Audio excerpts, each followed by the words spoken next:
여러분, 내일이 밝아온다, 그런 말 있잖아요. 내일을 꿈꿔라, 이런 얘기 들으면, 내일이라는 말을 들으면 이 마음이 막 이렇게 설레는 분들이 있어요. 아니면 내일이라는 말을 들으면 갑자기 막 이렇게 불안이 엄습해 오고 막 이렇게 두려움이 생기고 그래요? 여러분은 어느 쪽이세요? 마음이 설레는 쪽이세요? 두려움이 앞서는 쪽이세요? 똑같은 내일인데 어떤 사람은 마음이 설레고 어떤 사람은 두려움에 떨고. 왜 그럴까요?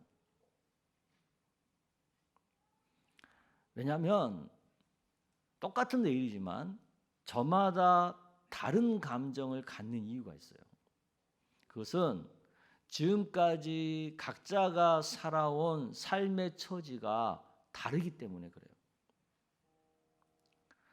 지금까지 내 인생이 불행의 연속이었고 끔찍한 삶의 연속이었다면 내일을 설레는 마음으로 맞이할 수 있을까요? 그것보다는 내일이 오는 게 두렵지 않을까요?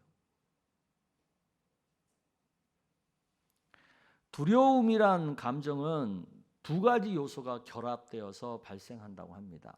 하나는 과거의 아픈 기억, 그리고 또 하나는 미래의 불확실성에 대한 염려. 이 두 가지가 만나면 두려움이 생기는 거예요. 아픈 기억은 우리를 자꾸 과거에만 묶어두려고 하죠.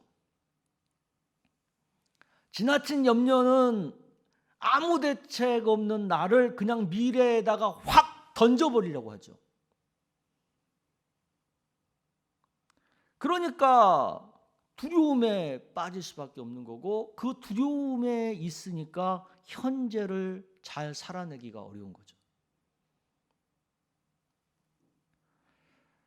따라서 우리는 두려움을 느낄 때마다 그에 맞서서 잘 이겨낼 수 있는 방법을 알아야 돼요. 이것을 잘 해낸 사람이 바로 오늘의 본문의 주인공이죠. 기드온. 기드온은요, 누구보다도 두려움을 많이 느꼈던 사람이에요. 그런데 또 기드온은요, 누구보다도 용감했던 사람이에요. 너무 신기하지 않습니까? 두려움 많은 사람이 어떻게 그렇게 용감할 수 있는지. 오늘 우리가 이 기드온을 통해서 이 신기한 방법을 좀 배워봤으면 좋겠어요. 아멘. 먼저 오늘 우리가 읽은 본문부터 살펴볼게요. 오늘 본문에 보면 하나님께서 기드온에게 매우 힘든 어려운 명령을 해요. 25절에서 26절 여러분 읽어보겠습니다. 시작. 그날 밤에 여호와께서 기드온에게 이르시되 내 아버지에게 있는 수소 곧 7년 된 둘째 수소를 끌어오고 내 아버지에게 있는 바알의 제단을 헐며 그 곁에 아세라 상을 찍고 또 이 산성 꼭대기에 내 하나님 여호와를 위하여 규례대로 한 제단을 쌓고 그 둘째 수소를 잡아 내가 찍은 아세라 나무로 번제를 드릴지니라 하시니라. 이 말은 마치 뭐와 같으냐면 대대로 제사를 드리는 가문의 장손에게 너 저기 마을 제각에 모셔놓은 조상들 위패 다 갖다가 또 제기들 다 갖다가 제사상 전부 몰아다가 다 깨트리고 불태워 없애버려라. 이거보다도 사실은 더 심한 요구예요. 마치 저한테 하나님 밤에 나타나셔서 야, 이 목사 너 저기 수도사 불상 다 깨트려버려. 그거랑 그거보다도 어떻게 보면 더 무서운 얘기예요. 이런 요구를 받으면 여러분 같으면 어떻게 할 것 같아요? 우리 성권사님 깨트릴 수 있어요?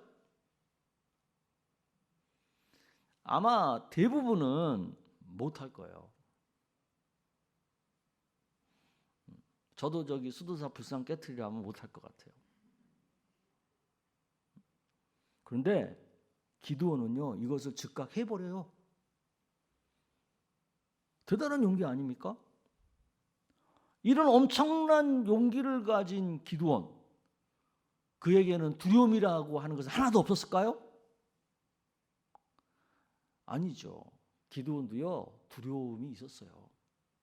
27절을 보세요. 본문 27절 시작. 이에 기드온이 종 10사람을 데리고 여호와께서 그에게 말씀하신 대로 행하되 그의 아버지의 가문과 그 성읍 사람들을 두려워함으로 이 일을 감히 낮에 행하지 못하고 밤에 행하니라. 그래요. 기드온도요, 두려움을 느꼈어요. 그런데 보통 우리들과는 다른 점이 하나 있죠. 대부분 사람들은 두려움을 느끼면 시행을 못 하잖아요. 망설이고 걱정하고 그러기만 하지 행동을 못 하잖아요. 그런데 기드온은 두려움을 느끼면서도 행동을 했다는 거예요. 자기 나름대로 이 두려움 가운데서도 행동할 수 있는 방법을 찾아내서 시행을 했다는 거예요. 그게 뭐예요? 남의 눈을 피해 밤에 몰래 그냥 다 갖다가 해쳐버린 거죠. 이게 다른 거예요, 이것이. 두려움을 안 느껴서 용감했던 게 아니라고요. 두려움을 느끼지만 그래도 할 일이기 때문에 용감했던 거예요. 기드온이 바로 그런 사람인 거죠. 누구보다도 두려움을 크게 느끼는 사람이었지만 그래도 할 일은 기어이 해내는 사람이었다는 거죠.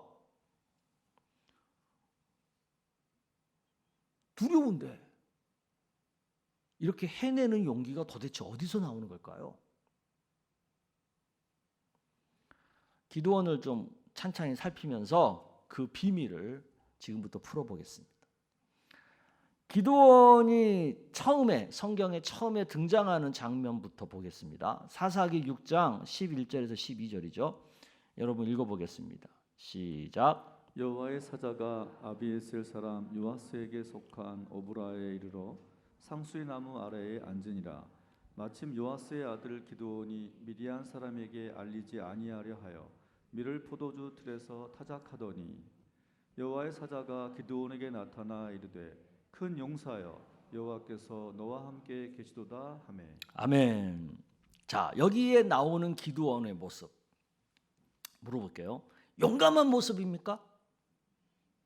그렇다고 생각하는 분들 손 들어보세요. 아니면 겁이 잔뜩 먹은 모습입니까? 이렇게 생각하는 분 손 들어보세요. 손 아무도 안 들어. 그럼 뭐예요? 눈치 보는 거죠, 지금? 어떻게 보느냐에 따라 달라요. 숨어 몰래 타작하는 모습을 보면 분명 그것은 겁먹은 모습이에요. 그런데 미디안 사람 몰래 하더라도 기어이 타작을 해내는 그 모습은 또 용감한 모습이기도 해요. 이러한 기드온을 하나님은 어떻게 보셨을까요? 하나님은 오늘 본문에 보니까 기드온을 가리켜서 큰 용사다 그러잖아요. 그건 뭐예요? 하나님은 용기 있는 자로 보셨다는 거죠. 그런데 정말 기드온이 큰 용사로 불린 만큼 평소에 용감한 사람이었을까요? 겁이 하나도 없는, 쉽게 말해서 겁대가리가 없는 그런 사람이었을까요? 아니에요. 그 뒤에 이어서 나오는 기드온의 모습을 보면 용감하기보다는 겁도 많고 의심도 많고 소심한 그런 사람이었어요. 자, 봅시다. 먼저 기드온은 이 마음이 하나님에 대한 실망감과 불편한 마음으로 가득했던 사람이에요. 사사기 6장 13절을 여러분 보겠습니다. 시작. 기드온이 그에게 대답하되 오 나의 주여 여호와께서 우리와 함께 계시면 어찌하여 이 모든 일이 우리에게 일어났나이까. 또 우리 조상들이 일찍이 우리에게 이르기를 여호와께서 우리를 애굽에서 올라오게 하신 것이 아니냐 한 그 모든 이적이 어디 있나이까. 이제 여호와께서 우리를 버리사 미디안의 손에 우리를 넘겨 주셨나이다 하니. 예, 여기 보면 하나님한테 불만이 많잖아요. 하나님 도대체 뭐 하고 계세요? 지금 미디안이 우리나라 우리 민족들을 이렇게 괴롭히고 있는데 도대체 하나님 우리를 보살피기나 하고 있는 거예요. 막 이런 막 뭔가 하나님에 대해서 불편한 감정이 많은 거예요. 지금 기분 나빠. 또 기드온은요, 굉장히 지금 자존감이 떨어질 대로 떨어져 있어요. 사사기 6장 15절입니다. 그러나 기드온이 그에게 대답하되 오 주여 내가 무엇으로 이스라엘을 구원하리까? 보소서 나의 집은 므낫세 중에 극히 약하고 나는 내 아버지 집에서 가장 작은 자이다. 그러니까 자존감이 완전히 떨어져서 자신감이라고는 지금 1도 없는 거예요. 또 기드온은 의심이 많아요. 사사기 6장 17절에서 18절 여러분 한번 읽어보겠습니다. 시작. 기드온이 그에게 대답하되 만일 내가 주께 은혜를 얻었사오면 나와 말씀하신 이가 주 되시는 표징을 내게 보이소서. 내가 예물을 가지고 다시 주께로 와서 그것을 주 앞에 드리기까지 이곳을 떠나지 마시기를 원하나이다 하니 그가 이르되 내가 너 돌아올 때까지 머무르리라 하니라. 이 얘기는 뭐예요? 지금 여호와의 사자가 나타나서 자기한테 너가 미디안으로부터 이스라엘을 구원해야 돼 막 여러 가지 얘기를 하는 거거든요. 근데 그 말을 믿을 수가 없는 거예요. 이 양반이 지금 여호와의 사자인지조차도 모르겠는 거예요. 그러니까 의심이 드는 거죠. 그러니까 하나님 앞에 표징을 구하는 거잖아요. 그러니까 표징 구한다는 것 자체가 지금 뭔가 확신이 없고 의심이 있다는 거죠. 이처럼 기드온은 본래 두려움이 많던 사람이었는데 어떻게 용기 있는 사람이 될 수 있었을까요? 첫 번째는 하나님께서 그를 큰 용사로 부르셨기 때문에 그래요. 즉 하나님께서 그에게 용기 있게 해야만 할 일을 맡기셨기 때문에 그래요. 그게 14절이죠. 여호와께서 그를 향하여 이르시되 너는 가서 너의 힘으로 이스라엘을 미디안 손에서 구원하라. 내가 너를 보낸 것이 아니냐. 이 미디안에서 이스라엘을 구원해야 되는 일이 얼마나 엄청난 일입니까? 보통 용기가 있어서는 안 되는 일이잖아요. 그런데 그 일을 기드온한테 하나님이 맡기신 거예요.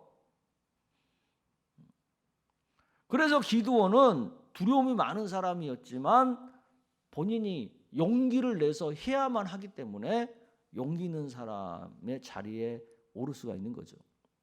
우리도 마찬가지입니다. 용기를 가져야지만 감당할 어떤 일에 책임을 지게 되면 그 사람은 용기를 내게 돼 있어요. 근데 자꾸 용기를 낼 만한 부담스러운 일들을 피해 다니잖아요. 안 맞고. 그러면 그 사람은 평생 겁쟁이로 살다가 끝나는 거예요. 아멘. 두 번째, 하나님께서 기드온과 함께 하시겠다고 약속하셨기 때문이죠. 16절 말씀 여러분 읽어보겠습니다. 시작. 여호와께서 그에게 이르시되 내가 반드시 너와 함께 하리니 내가 미디안 사람 치기를 한 사람을 치듯 하리라 하시니라. 예, 나 혼자 해야 된다면 얼마나 겁나요. 근데 하나님이 함께 하겠다고 하니까 큰 위로가 되고 힘이 되는 거죠.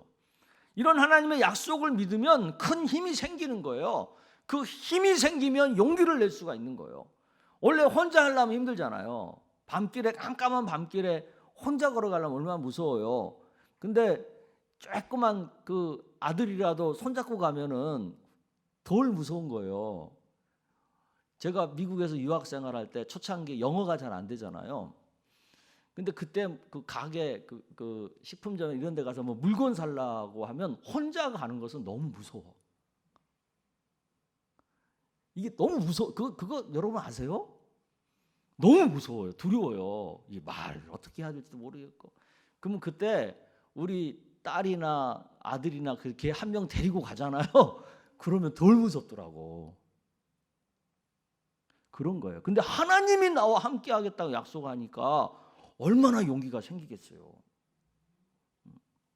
세 번째는 하나님께서 표징을 구하는 기드온의 요구에 대해서 그대로 응답해 주셨기 때문에 그렇죠. 사사기 6장 20절에서 21절 여러분 한번 읽어보겠습니다. 시작.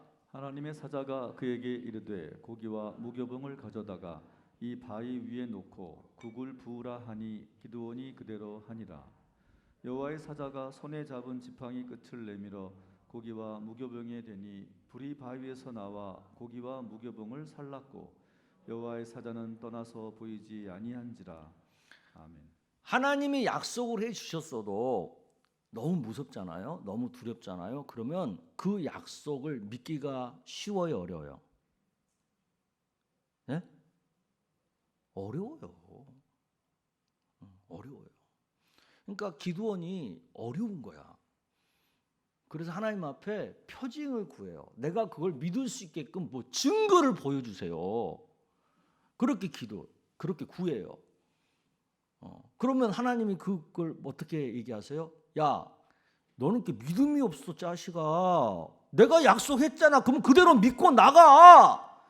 이래야 될 것 같은데 그러지 않고 하나님이 그 표징을 보여주세요.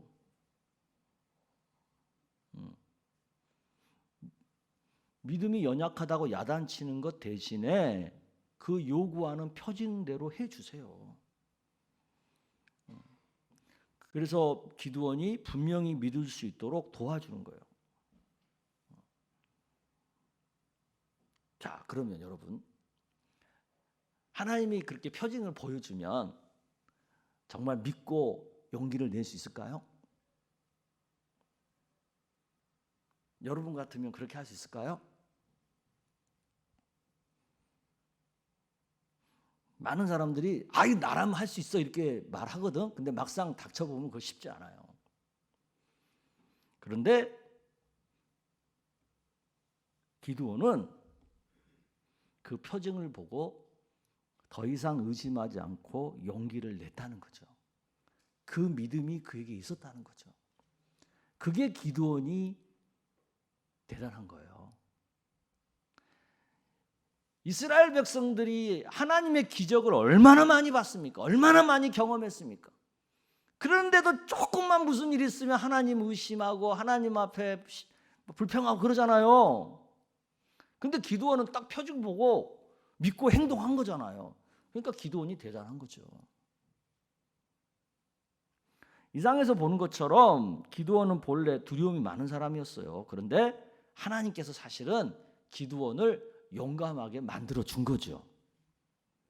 그래서 기드온은 두려움 가운데서도 용기를 내서 주의 일을 할 수 있는 그런 사람이 되었던 겁니다. 그래서 오늘 본문에서도 바알과 아세라상을 그냥 깨트리고 불태우는 그 엄청난 일도 해버리고요. 또 이번 주간에 보시면 아시겠지만 또 300명의 군대로 해변의 모래처럼 많은 미디안과 아말렉 연합 대군을 또 물리치기도 하고 그런 용기 있는 일을 해내버린 거예요. 그럼 우리도 할 수 있지 않을까요? 그 자신 없는 표정은 이런 기드온을 통해서 우리가 배울 수 있는 교훈, 그걸 우리가 얻어야죠. 기드온이 능력자였습니까? 두려움에 떠는 연약한 자였습니까? 연약한 자였어요. 근데 하나님은 그 약한 자를 들어서 사용하신 거죠. 하나님은 기드온처럼 두려움이 많은 사람도 필요하면 큰 용사로 만들어서 사용하시는 분이에요. 그러니까 하나님께서 우리를 택해서 하나님의 자녀로 삼아가지고 우리로 하여금 야 너는 나를 믿고 저 세상에 가서 하나님의 나라를 살아라 라고 우리를 불러줬다면 또 우리도 그렇게 살 수 있도록 하나님이 도와주실 거라고요. 아멘. 그래서 사도 바울이 뭐라고 고백을 합니까? 고린도전서 1장 26절에서 29절에 이렇게 말하죠. 한 절씩 봅시다. 형제들아 너희를 부르심을 보라. 육체를 따라 지혜로운 자가 많지 아니하며 능한 자가 많지 아니하며 문벌 좋은 자가 많지 아니하도다.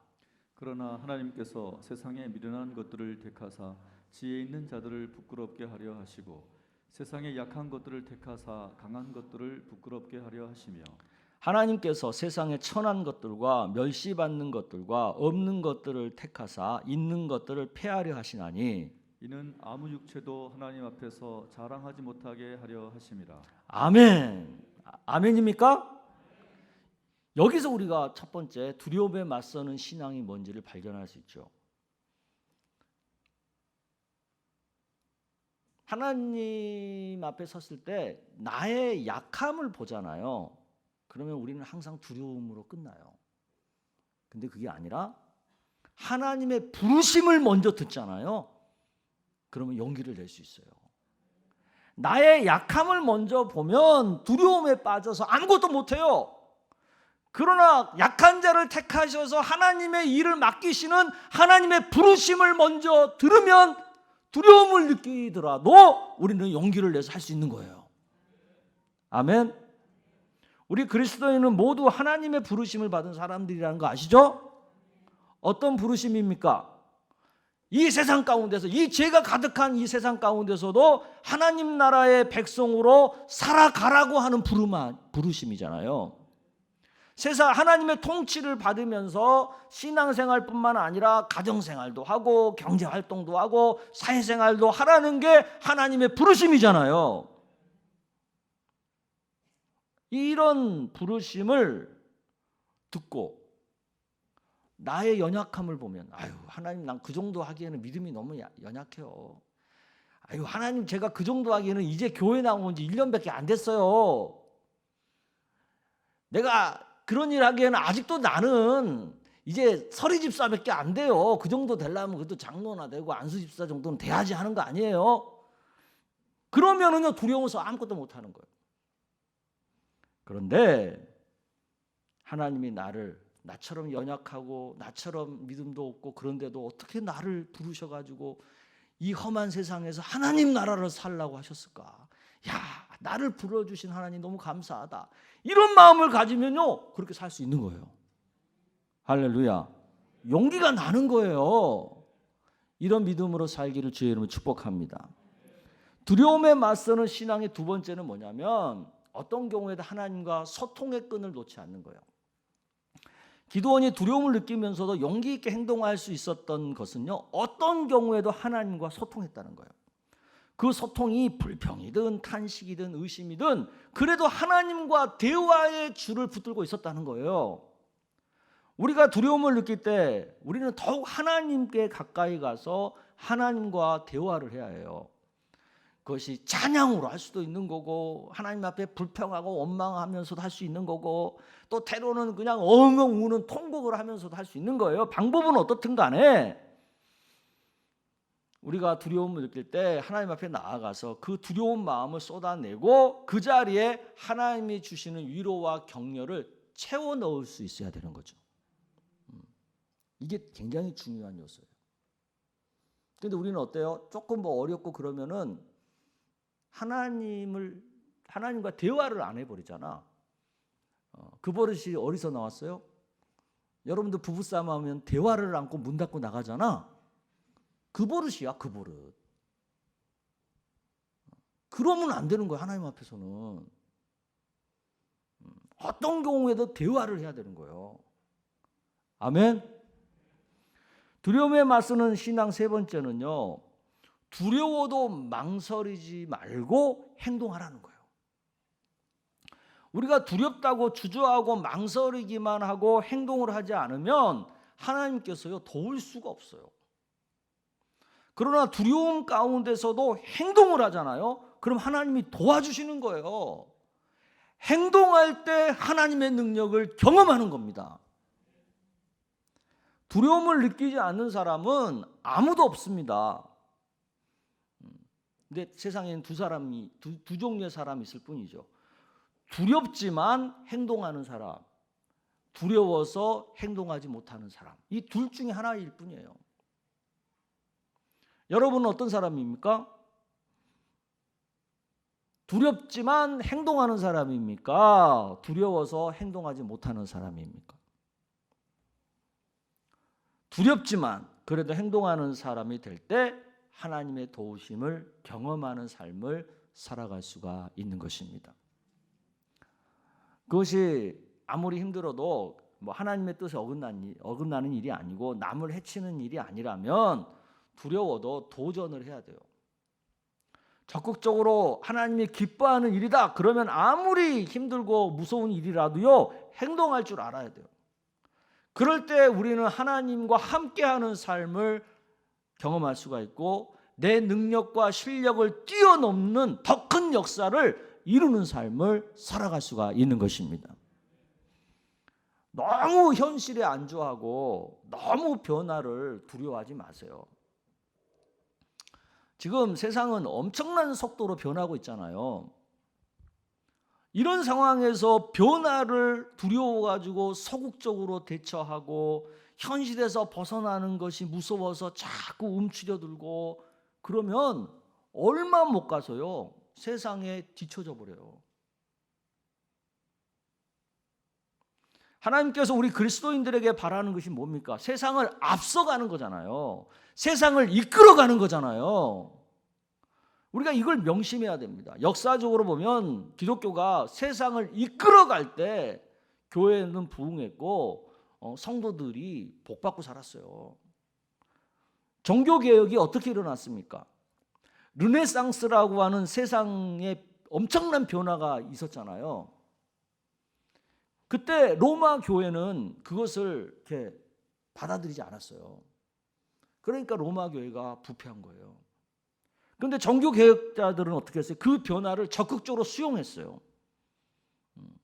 그리고 그 변화에 따른 새로운 기술들을 적극적으로 활용했어요. 그게 뭐예요? 그때 당시 나온 인쇄술이라는 거잖아요. 그 인쇄술을 활용해 가지고 루터의 95개정 반박문을 전 세계에다 뿌려버리고 성경책을 대량으로 찍어가지고 교인들이 다 성경 읽게 만들고 그러면서 종교개혁이 일어난 거잖아요. 그리고 칼빈 같은 경우는 제네바시에서 목회를 할 때요, 당시에 새롭게 일어난 기술들을 활용해가지고 제네바 그 교인들이 잘 살 수 있게 하는 일에 굉장히 역점을 뒀어요. 오늘날 우리도 마찬가지입니다. 아직 초기 단계인 이 4차 산업시대의 변화를 우리 그리스도인들이 두려워하고 주저하면 안 돼요. 적극적으로 수용하고 배워야 되는 거예요. 그래야 우리 성도들의 미래가 있고 교회의 미래가 있습니다. 이것을 주저하고 거부하면 성도들을 다 가난한 사람 돼요. 교회 그냥 쪼그라들 수밖에 없어요.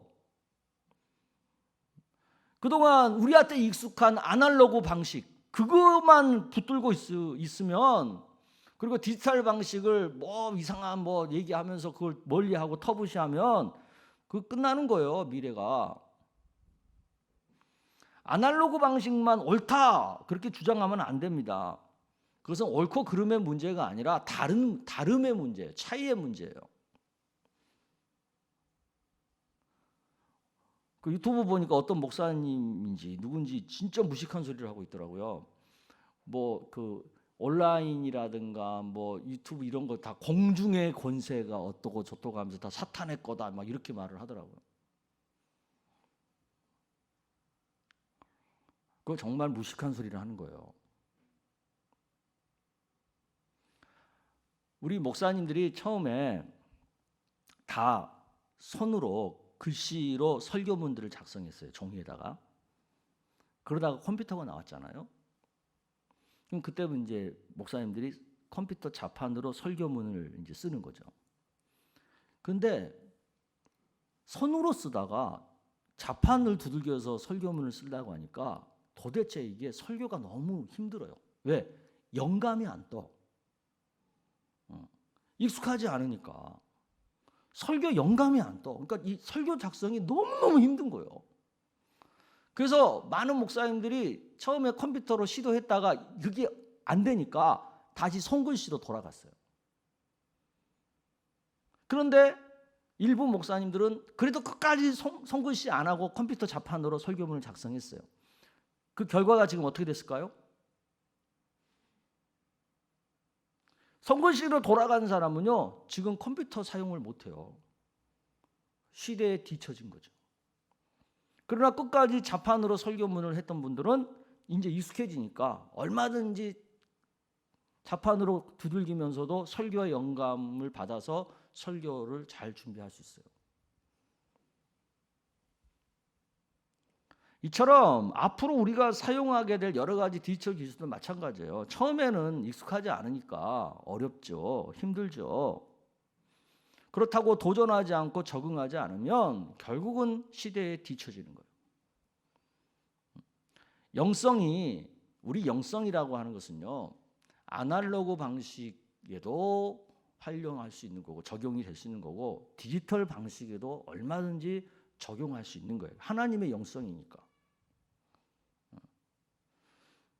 근데 익숙하지 않다고 해서 영성이 아니다 이렇게 말하면 안 된다니까요. 그러니까 용기를 내서 도전해야 됩니다. 앞서갈 생각을 해야지 자꾸 뒤따라갈 생각을 해서는 안 되는 거예요.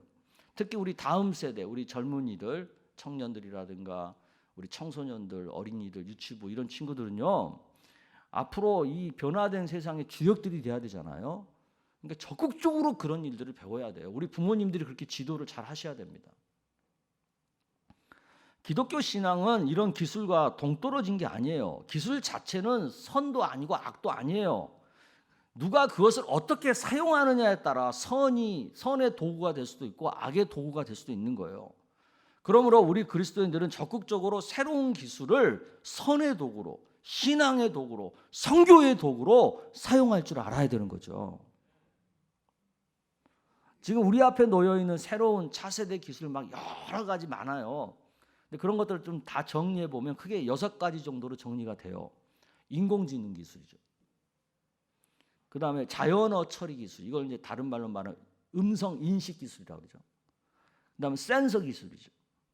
로봇공학, 혼합 현실. 요새 요새 메타버스 이런 말 많이 나오잖아요. 그게 이 혼합 현실을 얘기하는 거예요. 그 다음에 IoT와 블록체인이죠. 여러분들 요새 집에 바깥에서 에어컨이라든가 냉장고 이런 거 켰다 껐다 다 할 수 있는 거 있잖아요. 그게 다 IoT 기술이에요. 그리고 또 여러분 스마트폰으로 은행 결제하고 이런 거 하잖아요. 그게 블록체인 기술이에요. 앞으로 모든 산업은 이런 기술을 이용하는 가운데 발전하게 되어 있어요. 이미 우리는 많은 부분에서 이미 이런 기술들을 경험하고 있고 활용하고 있어요. 이런 기술들을 우리가 적극적으로 활용할 줄 모르게 되면 앞으로는 경제활동이나 사회활동에서 살아남기가 어렵습니다. 그럼 어떻게 되겠어요? 가난한 사람이 될 수밖에 없고 소외된 계층으로 추락할 수밖에 없어요. 교회 다니는 사람들이 세상의 변화에 둔감해지게 되면 결국 교인들이 세상의 낙오자가 돼버리는 거예요. 아니, 우리들은 세상의 낙오자들을 돌봐야 될 사람들이잖아요. 그런데 우리가 세상의 낙오자가 되면 어떻게 되겠어요? 그러므로 우리 그리스도인들은 이런 기술들을 활용한 여러 새로운 변화를 잘 살피면서 적극적으로 도전하고 그래서 앞서가는 사람이 돼야 돼요. 50대 이하의 젊은 세대들은 이런 것들을 활용해서 돈을 벌 줄 알아야 돼요. 그런 쪽으로 자기의 직업을 체인지할 줄 알아야 되고 생업을 바꿔갈 줄 알아야 돼요. 그리고 60대 이상은 이런 새로운 기술을 가지고 생활을 할 줄 알아야 돼요. 내가 물어볼게요. 이 스마트폰 배달 앱을 가지고 음식 시켜 먹을 줄 아는 분 손 들어보세요. 60대 이상에서. 손 들어보세요. 못하는 분. 이제 못하는 분은 앞으로 다 굶어 죽습니다.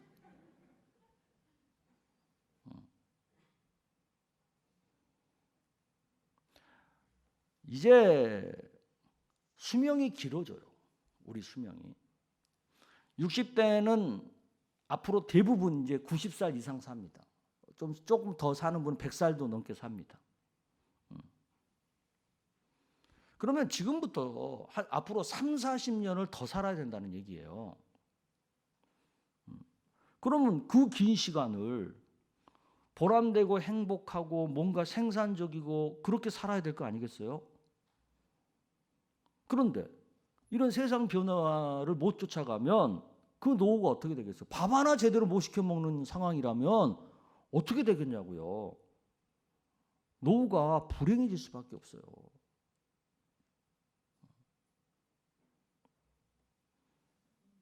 우리 그리스도인들은 하나님의 부르심을 받은 사명자들입니다. 우리가 사명을 감당하며 살 때 하나님은 함께 하시고 우리를 도우십니다. 근데 우리 사명이란 게 뭡니까? 이 땅에 사는 동안 하나님의 나라를 살고 하나님 나라를 전파하는 거 아니겠어요? 이것을 위해서 신앙생활만 이것이 해당되는 게 아니에요. 우리의 경제생활, 가정생활, 사회생활 다 해당되는 거예요. 사명에는 은퇴가 없어요. 그러면 우리가 어떻게 해야 되겠어요? 아직도 살 날이 많고 아직도 내 사명이 남아있는데 어떻게 해야 되겠어요? 60세 조금 넘어서부터 노인 행세하면 되겠어요? 물론 몸은 예전 같지 않아요. 관절도 쑤시고 허리도 쑤시고 뭐 여기저기 탈 나요. 그럼 그것이 노인이라는 뜻이에요? 아닙니다, 여러분. 우리 몸은 20대의 몸이 있고 30대의 몸이 있고 40대의 몸이 있는 것처럼 60대의 몸인 거예요, 그게. 그러면 그 몸 상태에 맞춰서 내 삶을 살아가면 되는 거예요. 늙었다고 말하는 게 아니라고요.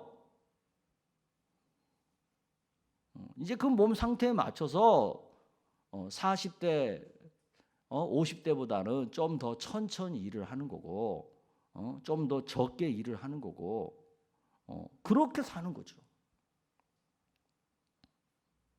그러면서 우리의 사명을 살아가는 거예요. 하나님 나라를 살아가는 거예요. 그러니까 이제 나이 먹어서 나는 안 돼. 이런 말 하면 안 돼요. 이제 저 나이 먹어서 안 돼요. 그 얘기는 언제만 할 수 있는 말인 줄 아세요? 하나님께서 야 아무개야 너 이제 이 세상에서 그만 살고 이제 천국 가자. 나를 부를 때 그때 하나님 이제 내가 천국 갈 나이가 됐네요. 이제 나이 먹어서 더 이상 이 세상에서 제가 사명을 안 해도 되겠네요. 이제 내 사명이 끝났네요. 그럴 때 나이 먹어서 안 돼요라는 말을 하는 거예요. 그전에는 나이 먹어서 안 돼 이런 말을 하면 안 돼. 아멘? 근데 끄떡만 뭐만 하면 난 이제 나이 먹어서 안 돼. 이제 나는 늙어서 안 돼. 그걸 입에 달고 살아. 그러면 그렇게 앞으로 30년 40년을 살 거요? 예? 그럴 거냐고요? 나이 먹어서 안 된다는 말 하지 마세요. 안 되는 거 하나도 없어요. 아직 손가락 움직일 수 있고 아직 눈 보이고 아직 걸어 다닐 수 있잖아요. 그러면 배우세요. 해보려고 하세요. 그리고 하세요. 그걸 이용하세요. 그리고 살아가세요. 그것이 이 땅에서 사명 감당하면서 하나님 나라를 사는 성도의 모습입니다. 아멘. 저는 우리 풍성교회 모든 세대가 두려움에 맞서는 신앙으로 용감하게 살아가는 모두가 되기를 축복합니다.